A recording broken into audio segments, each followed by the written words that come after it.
పిదప వారు గంగా యమునల సంగమునకు దగ్గరగా ఉన్న భరద్వాజాశ్రమానికి చేరిరి.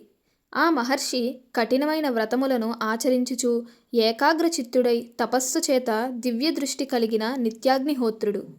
అక్కడ శిష్య సముదాయముతో కూడియున్న మహాత్ముడైన భరద్వాజ మహర్షిని రాముడు చూచెను. ఆ మహర్షిని చూడగానే రాముడు, లక్ష్మణుడు, సీత ఆయనకు నమస్కరించిరి. సోదరులను వెదుకుచూ సపరివార సమేతంగా భరత శత్రుఘ్నులు రాముని కుటీరం చేరిరి. రాముడు సంతోషముగా వారిని పరామర్శించి, తండ్రిగారు క్షేమమే కదా, మీరు రాజ్యమును విడచి జటావల్కలములు ధరించి ఈ అరణ్యమునకు వచ్చిన హేతువేమో విస్తారముగా చెప్పగలరు అని ప్రశ్నించగా, భరత శత్రుఘ్నులు రాముణ్ణి గట్టిగా కౌగలించుకొని నమస్కరించి శ్రీరాముణ్ణి తిరిగి రాజ్యమును గ్రహింపుమనియు తండ్రి దశరథుడి మరణము గురించియూ విన్నవించిరి. విషయం తెలుసుకున్న శ్రీరాముడు అత్యంత దుఃఖితుడై సోదరులను ఓదార్చి రాజ్యపాలనకు నిరాకరించెను.